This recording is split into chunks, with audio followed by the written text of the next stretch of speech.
Give it another minute before we get started.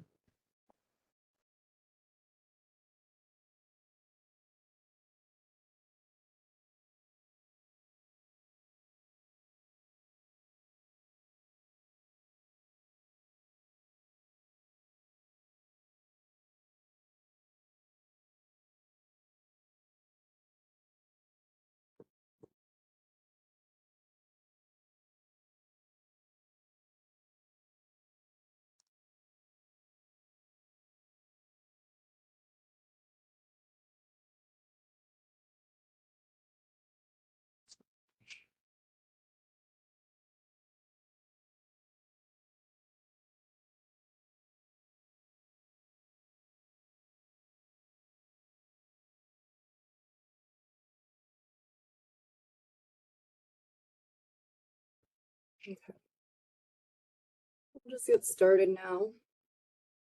Thank you everybody for joining us for this webinar. My name is Catherine Au. I'm the president of IAACE and also an advisory board member of the Illinois PE Board. Today's webinar is going to go over applying for the PE with a focus on those with foreign degrees and also discussing some of the new guidelines for 2025. And today we have here with us as guest speakers, we have Kyle Lazell. He is the board liaison for the Illinois Professional Engineering Board and also the design licensing manager for IDFPR. And we also have Rick Rivera, president of RGE, and also an advisory board member of the Illinois PE Board.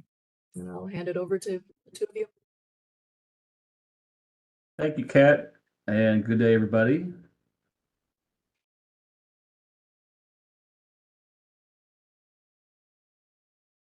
Okay, like Kat said, my name is Kyle Lazell. I am the design licensing manager for the state of Illinois. And along with me today is Rick Rivera, who will be answering all of your very difficult technical questions about the practice of professional engineering or what it might mean to be on the board. For your reference, today, we're going to go over several topics: the exam approval process, the application process, the non-approved education criteria, approved experience, the NCES record, 2025 statutory changes, and then, of course, the Q&A session. So the first one is the exam approval process. And the process changed January 1st of 2023. So the current process is any applicant can directly register with NCES to sit for the fundamentals or the principles exam. A part of the registration process, the applicant must review the attestation statement for that specific exam as it relates to the education, the exam, and the experience requirements. And they must accept the attestation statements before they'll be able to go ahead and register for the exam. This was put into place by NCES several years ago. It kind of serves a dual purpose. It educates the applicant on what the requirements are, but it also protects each state board in that if somebody registers for the exam, but they don't have a degree that meets the requirement, or they don't have the experience that meets the requirement for licensure, the department nor the board would be held liable for any issue because of that. And basically, this is kind of what the current list looks like for what each applicant must select. This one right here is what will be on the screen if they're applying for the fundamentals exam.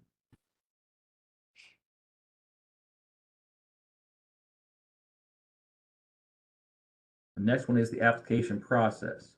So along with our changes that we made last year, now whenever an applicant passes the required exam or exams, then as long as they meet the education requirement, and they have the applicable experience, they would then apply to the department for review. And based on the education type, it would determine whether or not the department would go ahead and administratively review and approve the license or the enrollment of the intern, or if we would need to send that to the board for further review.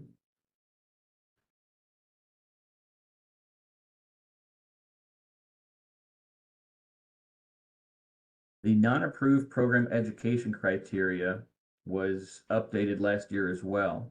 So as of January of 2023, if the applicant does not have an EAC ABET baccalaureate degree, you must have an NCS credential evaluation completed. And the evaluation must show that you satisfy the NCS engineering education standard. That is a requirement in order to sit for the exams or to become enrolled as an intern or licensed. Now, there are some areas where the department can allow a person to sit for the exam, and in those cases, or I should say, without meeting the requirement.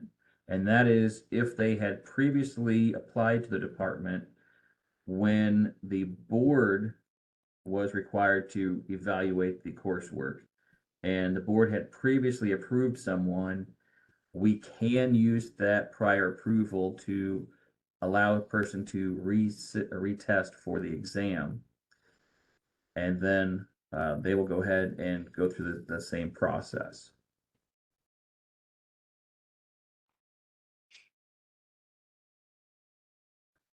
Now, at the moment, someone who is applying underneath the non-approved program criteria, it does require 8 years of verified PE experience to be licensed. But there are some changes that are going to be taking place in January, but I'll hold that on talking about that for the moment. Approved experience. So for the PE profession, all experience must be gained under the supervision of a licensed PE or someone who's legally practicing underneath one of the available exemptions that are listed in Section 3, subsection E of the PE Act. And again, like I said before, for licensure with an EAC ABET degree, that requires 4 years of verified experience, and for all other applicants, it's 8 years.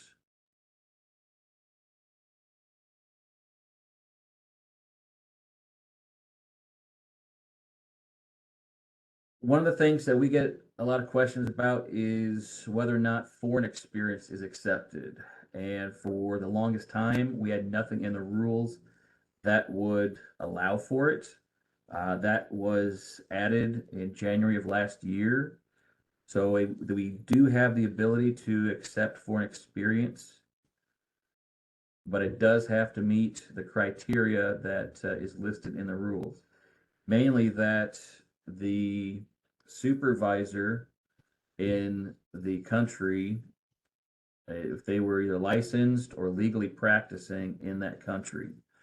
We also have to have evidence submitted that shows that the person met those requirements at the time of supervision.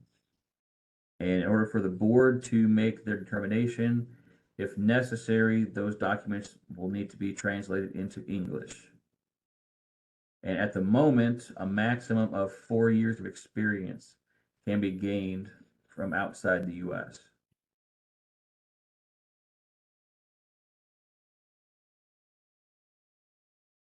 The NCS record.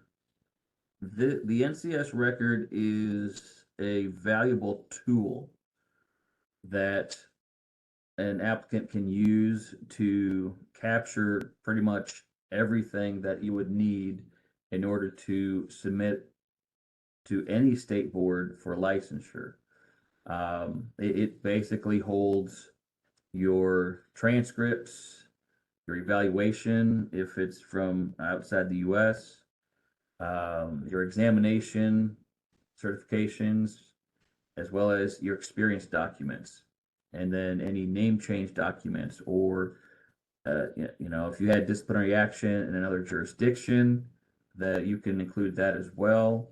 So that way, whenever you're applying for different licenses with different states, this one document is submitted, and you don't have to track down getting transcripts, getting your experience forms, having a supervisor from 20 years ago fill out a form so you can go ahead and get licensed elsewhere. The department highly, highly encourages people to use the record because, like it says here, that it will greatly benefit you now when you're applying for Illinois, because it will speed up our review process. Uh, Typically, if someone submits an NCS record, unless there is disciplinary action listed in the record, or if the person is requesting a waiver of something, generally my team can review and issue those licenses within 5 to 10 business days. Obviously, if there's something that's questioned, then those will get flagged, and we will pull that for board review at their next scheduled meeting, just to have the board review it and give us the okay to either issue it or send a notice back to the applicant requesting whatever the case may be. One thing to note, if you do use the record, the department form for the experience, the VEP&G form, is not necessary. Like I said, we try to encourage people to use the record, because if you upload your experience information into your record for a 5-year stint at Cat's company, you only have to do that one time. And then if you start working at a different company, we'll say at Rick's place for 12 years, you only have to document that experience one time in your NCS record. And your supervisor does have to verify what you've written, but once that process has been done, you don't have to duplicate that. It can be very beneficial if you're trying to get licensed in multiple states. You don't have to go back to each supervisor every time when you're trying to get licensed in multiple states.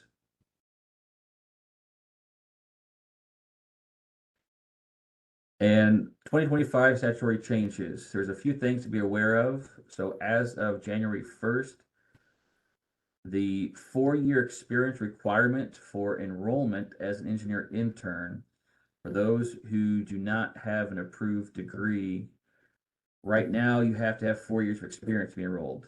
That's going to be repealed as of January 1st. The reason for this is because of the change that we made last year as far as the non-approved program education criteria. The applicant must meet the NCS engineering education standard, which is substantially equivalent to the EAC ABET bachelor degree. And that does not require any experience for enrollment. So there was a disparity between both of those for the longest time. Now that the education criteria is pretty much substantially equivalent, either the person has an EAC ABET degree or they meet the NCS education standard, it's virtually the same thing. So because of that, we are removing the 4-year experience requirement for enrollment. That will be extremely beneficial for individuals that are starting out and looking for different positions, whether it's at a state agency like IDOT, for example, or at other companies that use the engineer intern enrollment as a stepping point for opening up different options for different higher level positions.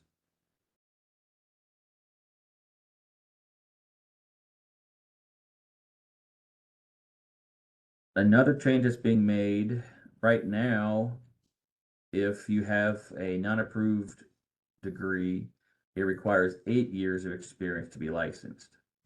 that is going to be reduced from 8 years down to 4 years to be equivalent to what it would be if someone has an EAC ABET degree. It's just like what I just said previously. The reasoning is because we changed the education criteria. Now the non-approved applicant must meet the NCS education standard, which is substantially equivalent to the ABET degree. Thus, only 4 years of experience is needed. Now, one thing to be aware of, and this will be clearly defined in the rules that we'll be updating after the statutory change takes effect. As I said earlier, for foreign experience, right now, maximum of 4 years is accepted. Once the statute changes and the requirement for licensure drops from 8 years down to 4 years, the experience requirement, or I'm sorry, the foreign experience that's accepted will also be reduced from 4 years down to 2 years. The reason for that is we're keeping in line with what the NCS model rules recommend and what the board has typically requested, that the experience for the license, at least half of it must be within supervised U.S. Professional engineers.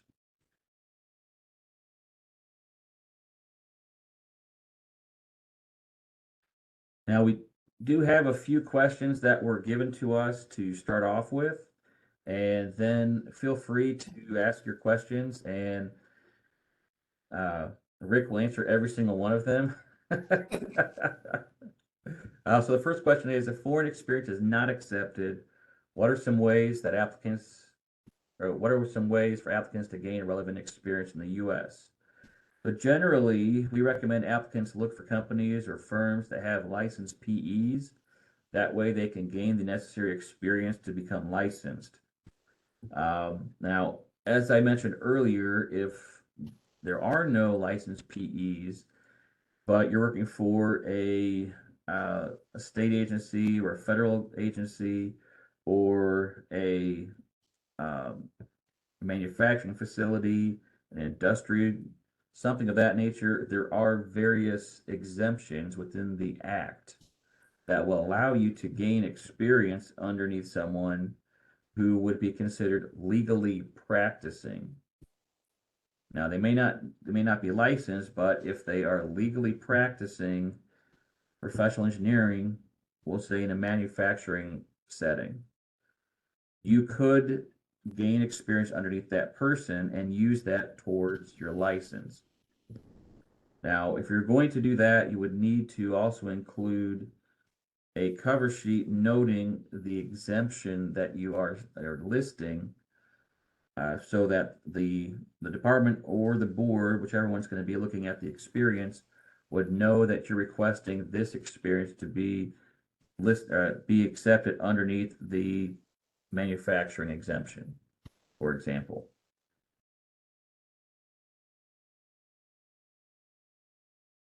Another question is, if the applicant's degree doesn't meet the NCS standard, what are some steps they can take to bridge the gap? Generally, we recommend applicants look at the available CLEP courses to see if any of those would satisfy the deficiency. And yes, you can go to a community college or a university to take the courses, but a lot of times you're probably going to have the knowledge to take the CLEP exam to test out of taking a semester-long course. So basically, once you've identified a course or courses, if that's the case, I usually recommend people to verify with NCS that they will accept those courses against the deficiency that's been noted. And once they get the okay from NCS, take the CLEP courses, and upon completion, submit those transcripts to NCS so they can update your evaluation.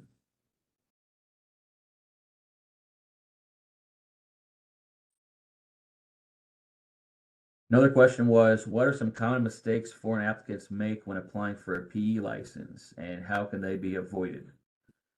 So there are several that I've noted that we routinely get, um, mainly failing to read the instructions and the requirements. The instructions and the requirements section of the application have been updated over the years and are extremely beneficial for any applicant, to know what are the requirements for either enrollment or licensure, and what the steps are to follow in order to become licensed or enrolled. The other one is applying for the PE license instead of the structural license. Not every state is like Illinois. There are several states that do have a separate structural designation, but Illinois is one of only two jurisdictions that have a separate state law that governs the practice of structural engineering. So a lot of times we'll have somebody that will apply for a PE license, not knowing that they really needed to be applying for the structural license. Even though on the front page of our instruction packet, it prompts people to say, hey, are you trying to offer structural services? If so, use the structural license instead. Another one we get a lot of times is failing to send the NCS evaluation for the foreign education. A lot of times we'll have somebody that will apply to us and then send us their transcripts from whichever country. And a lot of times they might have been official transcripts, but when our mail intake unit receives them, they open up those envelopes and scan the documents and upload it to our system. So my team can go ahead and start reviewing them. And in doing that, they no longer are available to be used by NCES, which is who they really should have been sent to in the first place. And that's one of the reasons why we have a great relationship with NCES and are able to have NCES use these transcripts that we've received as long as we can verify that the chain of custody was intact, that we received the transcripts in a sealed envelope, and then we opened it and we're transmitting that to NCES. Doesn't happen very often, but they will accept it on occasion. The big one that we get is submitting structural engineering experience for the PE license. And like I mentioned before, because Illinois has two separate state laws governing the practice of professional engineering and a separate one for structural engineering, structural experience is only accepted for the structural license. It's not accepted for the PE license.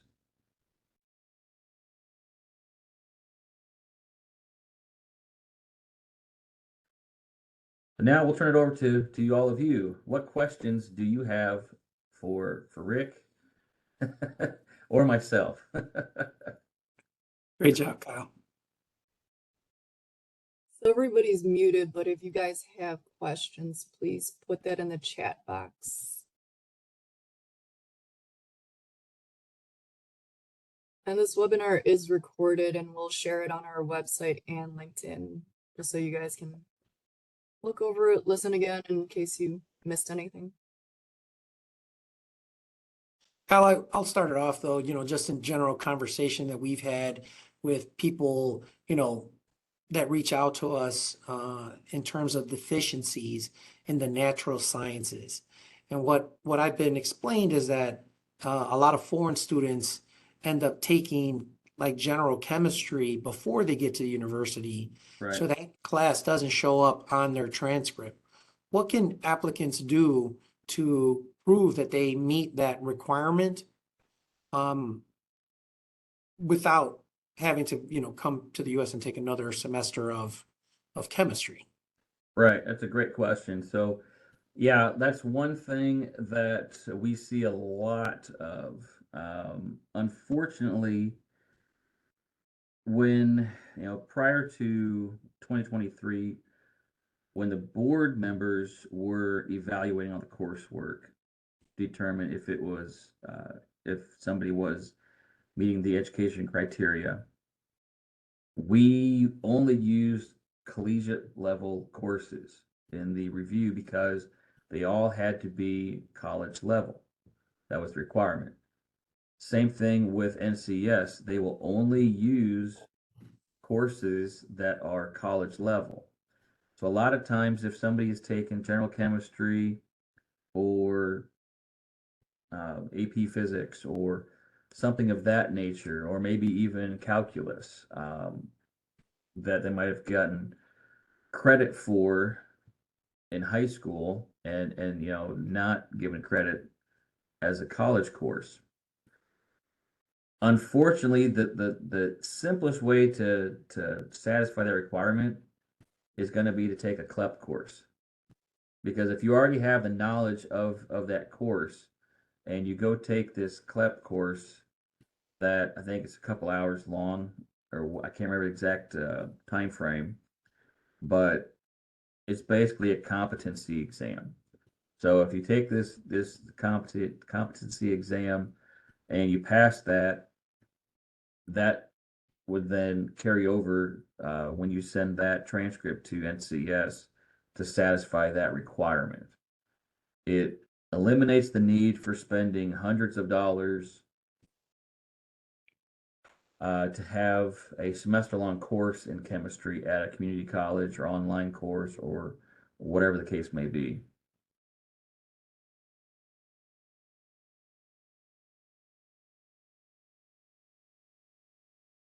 All right, we do have a question. Will there be a new evaluation for the foreign degree by 2025?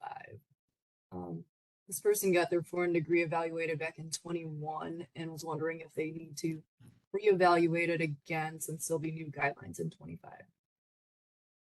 Well, there were new guidelines that took effect in 2023.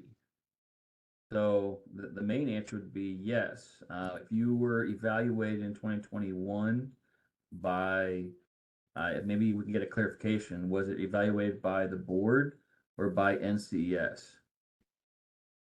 That would be one follow-up question to ask. If it was from the board, Okay, he said by NCES. NCES. Yeah, the criteria changed.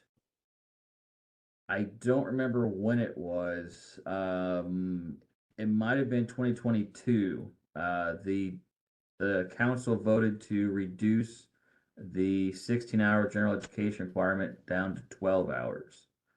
That is the only change that has been made since that time frame. So if your evaluation was done in 2021 and if you were short several hours of the general education criteria, now you only have to meet 12 hours. All right, thank you for that. We have a couple more questions popping up.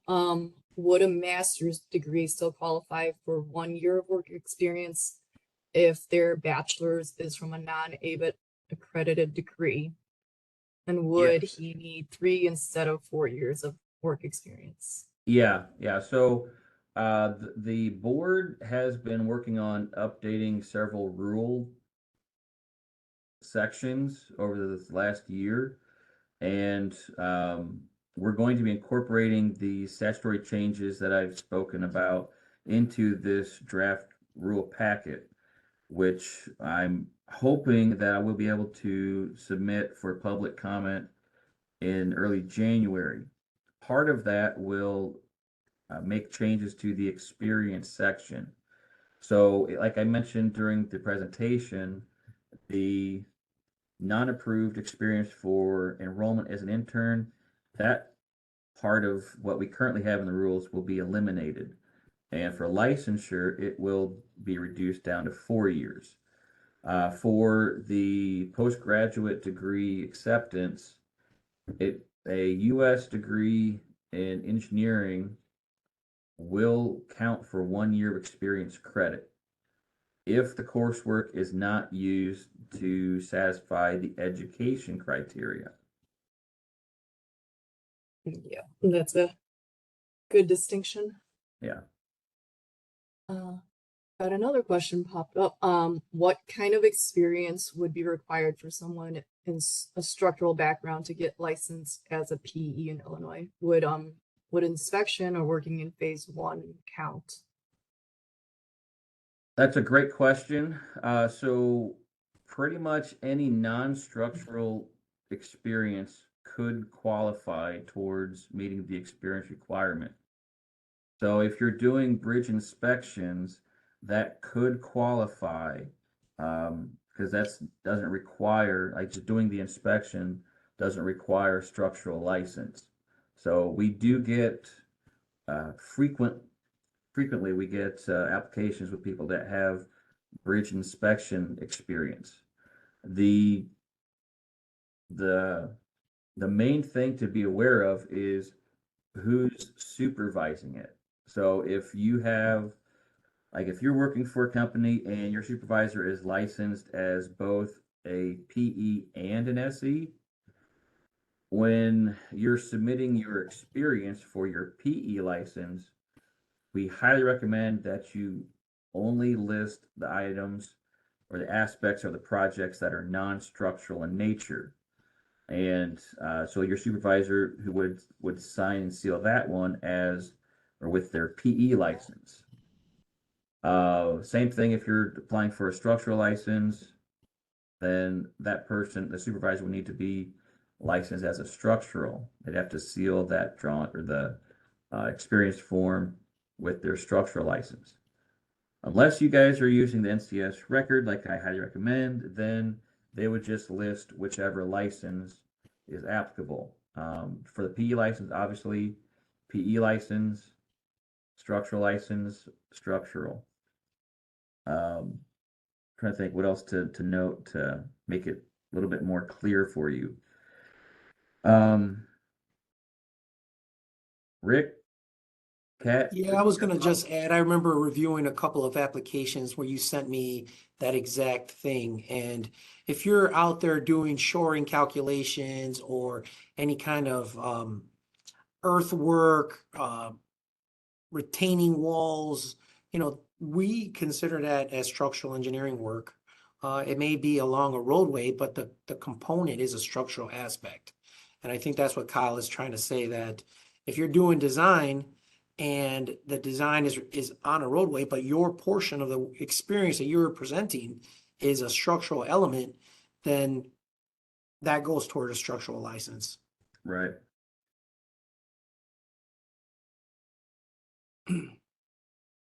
Any other questions? I will also throw out there too, part of a lot of the things that we're doing with the rule amendments, it's going to, we've been working on a lot of these things to make it a little bit easier for people to apply to the department to become licensed. And we're trying to just eliminate different burdens and or barriers here and there. One of the big ones is going to be, we're going to be eliminating the TOEFL exam requirement because the applicant will either have to meet the education criteria from the approved or non-approved program. And they have to take and pass the exams and they have to gain the experience and all of those things. It was taken into account that, for the exams are done in English, so the person would already know how to read English and comprehend English. And with the experience portion, if you're talking with your coworkers or your clients or your supervisors, you'll have to have that communication aspect as well. So with those things in mind, and the fact that Illinois was the lone holdout, then we determined that it was sufficient time for us to go ahead and remove that. Another question that popped up. As a structural engineer, is it better to get the PE done before the SE or vice versa? Or does that not matter? I'm assuming if you're trying to get licensed as both, historically, I've seen people take the PE exam first, become licensed as a PE, and then study and take the SE exam. One thing to be aware of, as of April 1st of this year going forward, unfortunately for the PE profession, the civil structural exam is no longer accepted because NCS, they changed up their criteria for the scope for each of the civil exam disciplines in such a way that they're now each separately their own exam. There's no communal AM portion and specific PM portion. It's all 80 questions of transportation or geotech or structural. So because of that, since Illinois already has a separate structural license, we're unable to accept the civil structural exam because all the questions and the content are structural in nature, which is outside the scope for the PE practice.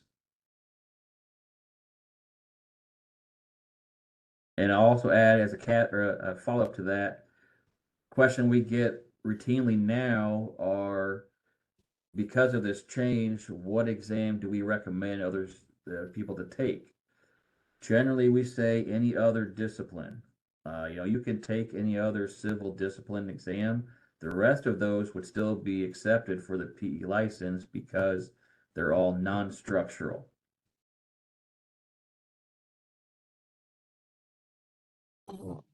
Will the experience clash if we mention non-structural during the PE and structural during the SE for the past 4 to 5 years? Great question. It depends on how the experience is written up.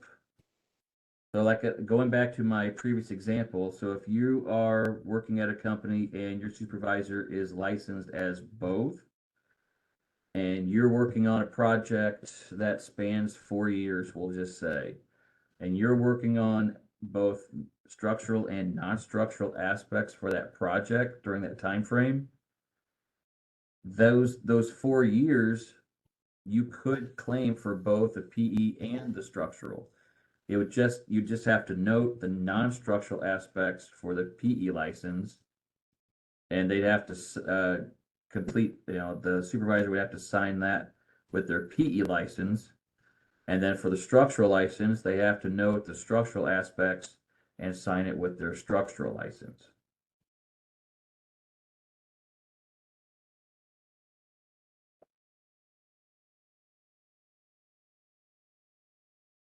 Got some time. Any more questions?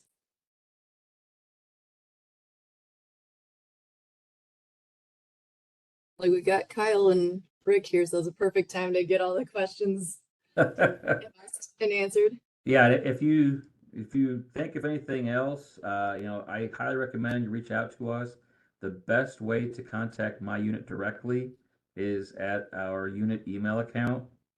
We do have a unit phone number, and I do have staff here most days of the week, but they're on different schedules, and you might miss them. It's a lot easier for myself or anybody of my team if we're always checking our unit email account, and that's the best way because then you can explain whatever it is, and we can research it and get back to you as soon as we can.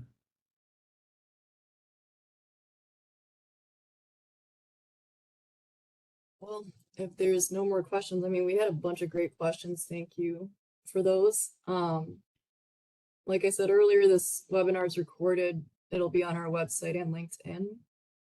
Thank you so much, Kyle and Rick, for sharing your knowledge with us today. Absolutely. Happy to be of assistance. Yeah, thank you for having us. All right. Thanks. We'll see you guys next time.